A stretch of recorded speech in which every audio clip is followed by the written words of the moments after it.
8ই August একটা বছর পেরোলো। 1 বছর আগে এরকম একটা দিনেই আমাদের সহকর্মী ডিউটি করতে ঢুকেছিলেন, কিন্তু বাড়িতে বলুন হস্টেলে বলুন সেখানে তার ফেরা হয়নি।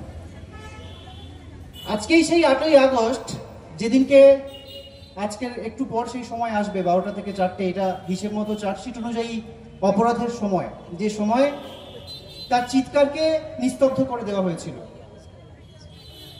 যখন তার মৃতদেহ পাওয়া গিয়েছিল তার চোখে জল ছিল না, রক্ত ছিল। আজকে একটা বছর পেরোলো, একটা বছর পেরিয়ে আমরা এই শহর বলুন, এই দেশ বলুন তথা বিশ্ব বলুন, এত বড় গণজাগরণ, এত বড় নাগরিক প্রতিবাদ সম্ভবত বহু সময় আর কি আমরা দেখিনি। সেই একটা আন্দোলনের ঢেউ আমরা দেখলাম।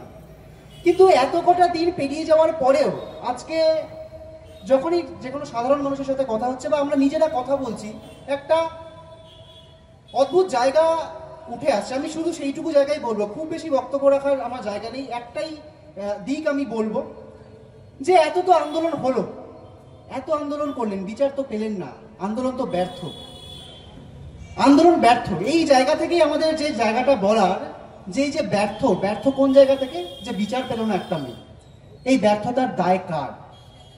এই ব্যর্থতার দায় কার? বিচার দিল না কারা? কারা কারা মিলে এই বিচার পেতে দিল না? রাজ্য পুলিশ, রাজ্যের পুলিশ প্রশাসন, রাজ্যের স্বাস্থ্য প্রশাসন, শাসক দলের নেতা মন্ত্রী থেকে শুরু করে তারা, আর একদিকে কেন্দ্রীয় গোয়েন্দা সংস্থা সিবিআই, আর একদিকে এই বিচার ব্যবস্থা, এরা সবাই মিলে এই প্রত্যেকটা পিলার, এই যে গণতন্ত্রের স্তম্ভ বলে আমরা যাদের মনে করি, তারা মিলে আমাদের সহকর্মীদের বিচার পেতে দিল না।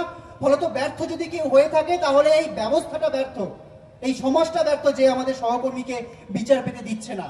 আর এই ইচ্ছাকৃত ব্যর্থতার বিরুদ্ধেই আমাদের লড়াই। আমাদের লড়াইটা তাই 1 দিনের নয়, 1 মাসের নয়, 1 বছরের নয়। আমাদের লড়াইটা দীর্ঘকালীন, দীর্ঘমেয়াদী। আর আমাদের লড়াই শুধু অভয়ার জন্য নয়। আমরা দেখেছি অভয়ার পর অসংখ্য অসংখ্য ঘটনা ঘটেছে। আমরা যখন রাস্তায় রয়েছি, যে মুহূর্তে আন্দোলন উত্তুঙ্গ অবস্থায় রয়েছে, সেই মুহূর্তেও পশ্চিমবঙ্গের বিভিন্ন প্রান্তে, শুধু পশ্চিমবঙ্গ নয়, দেশের বিভিন্ন প্রান্তে নারী নির্যাতনের ঘটনা ঘটেছে, যৌন নির্যাতনের ঘটনা ঘটেছে। প্রত্যেকটা কলেজগুলোতে কিরকম ভাবে অগণতান্ত্রিক পরিবেশ তৈরি করে দিনের পর দিন নির্বাচন বন্ধ করে শাসক দলের সিন্ডিকেট রাজ চলছে, যৌন হেনস্থাকে একটা হাতিয়ার বানিয়ে ফেলা হয়েছে রাজনৈতিক। এই জিনিসগুলোর বিরুদ্ধে আমাদের লড়াই, এবং এই লড়াই আমাদের একসাথে লড়তে হবে। আবার একটা কথা বলার, যে প্রত্যেকটা মানুষ রাস্তায় হাঁটবেন, এরকম নয় যে সবার সব মতের সাথে সবার মিল হবে, কিন্তু তাই বলে লড়াই থামালে চলবে না। সবাইকে নিজের নিজের মতো জায়গা করে, নিজের মতো করে লড়াইটা লড়তে হবে, এটা আমরা বিশ্বাস করি। শাসক এবং পুলিশ এবং আমাদের সিবিআই সবার কাছ থেকে, কারো কাছ থেকে আমরা আমাদের বোনের বিচার ছিনিয়ে আনতে পারিনি।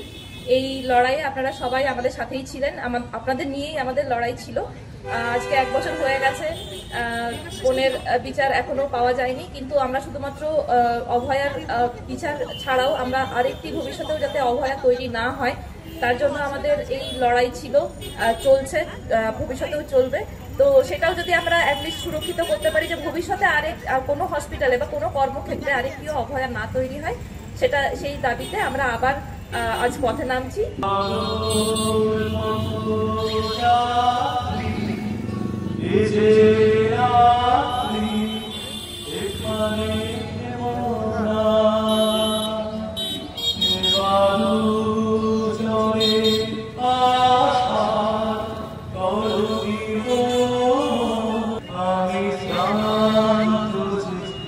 তবু